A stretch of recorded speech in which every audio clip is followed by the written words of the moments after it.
Good morning, everybody. It's Brett, your thankful carnivore. It's Good Friday, April the 10th. Peace be with you all, and may each and every one of you who follow the teachings of Jesus Christ have a blessed Easter season. Listen, it's today's Thankful Carnivore Report. Please check me out across all my social media at thankful.carnivore, Twitter, where the meat eating savages just run wild. It's Stickman Bleeding. That's Stickman. Don't add a G. Facebook, YouTube, Thankful Carnivore. Remember, my friends, you can get a 30-minute carnivore coaching session from meatrx.com for under 20 bucks. That's right, a 30-minute carnivore coaching session from meatrx.com for under 20 bucks. Check it out. It's good to be here with you all. I decided that since today's Good Friday, and all that entails, today would be an appropriate day for me to address the passing of my father. Let me start off by saying it was a genuine honor to help my mother take care of my father during his last days on this earth. And a lot of people have congratulated me and said, "Oh, you're such a good son." And I appreciate the intentions. I think that they're well-intended comments. But what I did was just the right thing to do. It didn't make me a better person. It didn't make me good, bad, evil, or indifferent. Mom asked for my help. When my mother asked me for my help, it's an automatic. Unless I'm physically incapacitated, I'm going to help her. It didn't require any thought. It didn't require any consideration. My mom asked for my help. So regardless of whether I wanted to be there or not was irrelevant. Mom needed my help, and so did my dad. So again, I would hope that for everyone within the sound of my voice, if your parent called for your assistance, that you would provide it. That's just, to me, seems to be the rational thing to do, the right thing to do. Now, every family's different, and if you have a parent who was an evil monster, who was abusive, etc., well, I wouldn't blame you for wanting to go and help them either. But you could pray for them and forgive them. That I recommend. But one of the things I also saw a lot of is you're going to be so glad that you were there, Brett. You're going to be so glad that you did this. And on one level, I'm very glad. I saw a lot of beautiful things. I saw my mother's and my sister's love for my dad in a way that I had never experienced before and will never experience again. That was beautiful, and I will treasure those memories. I will treasure the fact that my mom and sister and I came together as a pretty good team at taking care of Dad. When it came time to change his linens, etc., for various reasons, as you can imagine, we were pretty efficient there the last few days that we had to do that. I do want to take a moment to thank the hospice staff. Darcy, you were an amazing, she's the medical nurse. You were fantastic. You were compassionate. You were very empathetic. And you were extremely professional. And we were so blessed that you were assigned to Dad's case. And to Lisa, the nurse who came to bathe Dad 3 days a week. Well, I made it almost 5 minutes before the tears started coming, so that's pretty good. But the way Nurse Lisa tended to Dad was very special. She respected his dignity,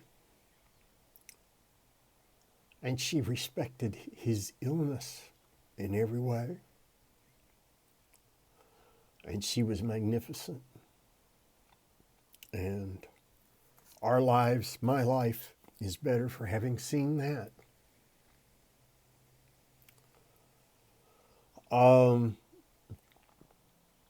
Outside of that, it was a horror show. It was a complete and total horror show. My dad's dementia was pretty much in full swing. He did rally that first day and a half pretty well when he got back home from the nightmare at the hospital, which I will address in another video at a later date. So he was mostly present. But after the afternoon of that second day, he became less and less present cognitively. His dementia took over. And the more we had, more medication that we had to give him for pain and to decrease his agitation, the greater the dementia got while he was cognizant. And it was it was the hardest thing to watch, because you could see from moment to moment when Dad's mind would be present, appropriate to time and place, and then his eyes would glaze over, kind of lose focus, and you could tell he wasn't present anymore. He just wasn't there, and whatever might come out of his mouth was just gibberish. And I shuddered to think of how terrifying that must have been for him. I got to observe terminal restlessness.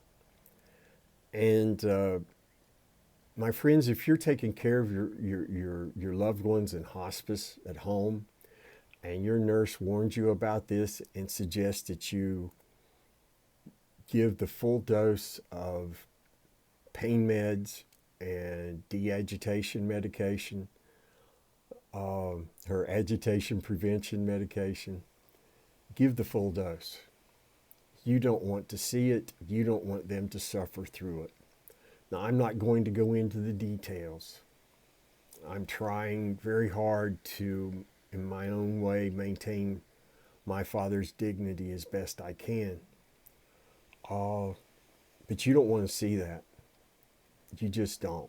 And you don't want your loved one to experience it. One other piece of advice I will give for anybody who's going to have a loved one or considering having a loved one come into home hospice: have them catheterized. Trust me on this.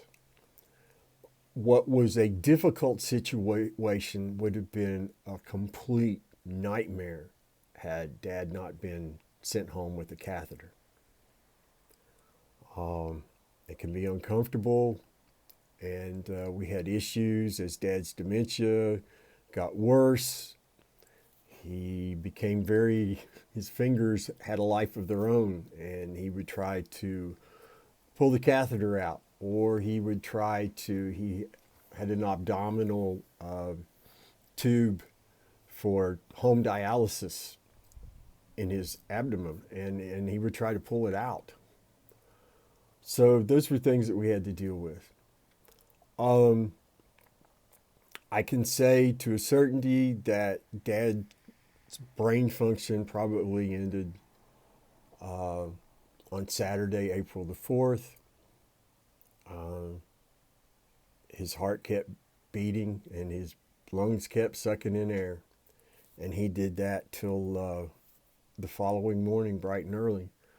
I woke up that morning that he passed, didn't sleep well, because his breathing became louder and louder, and the acoustics in Mom and Dad's house are such that if you whisper in one room, it echoes throughout the whole house.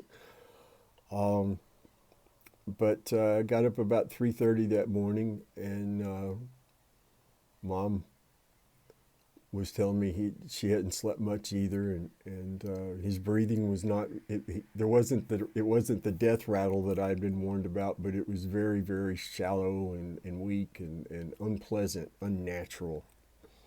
Let's say, to my inexperienced ear. But I was planning on leaving that day. Mom had already decided. She'd already kicked my sister out the day before.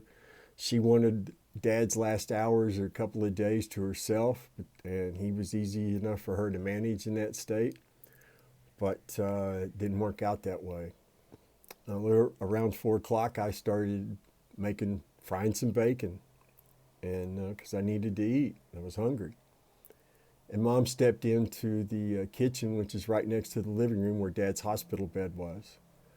And we conversed for a moment, and then we heard his breathing stop. And she got to him before I did, but it was obvious he was gone. And my father passed away at 4:22 a.m., April the 5th.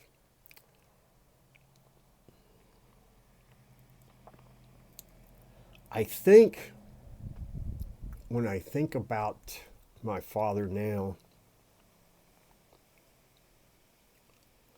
I think it's all things considered. It's a miracle he lived to be 82. That because, like the rest of us, he was taught to eat toxic garbage, and he became a devout sugar addict. And because he refused to ever follow his doctor's directions except till it came time for insulin, and then he complied with that only because if he didn't, it would kill him, as he understood things. He didn't do himself any favors. I just can't help but wonder what his life could have been if his brain wasn't inflamed for the majority of it. I can't help but think how much misery would have been avoided for him, for the family, but mostly for him, if he had been taught when he was in his 50s about this wonderful way of eating we call the carnivore diet. And to you folks who are committed to your sugar addiction,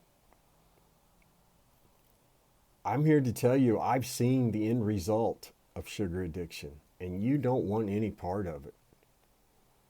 You don't want any part of it. So let's learn from this. That's the biggest reason I'm talking about it, is I want people to learn you don't have to die with the sweet taste of death in your mouth. You don't have to suffer for years. You just don't have to. You don't have to manage your symptoms. You can eliminate them at the root. Stop consuming toxins. Stop putting garbage into your mouth. I've been only eating meat and drinking water for 634 days now, and every aspect of my life has been immensely improved and continues to improve to this day.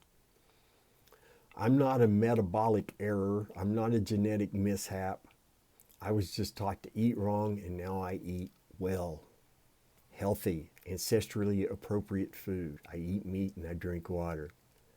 Give it some thought, my friends. So much misery can be avoided. Do the things you know you need to do to take care of you.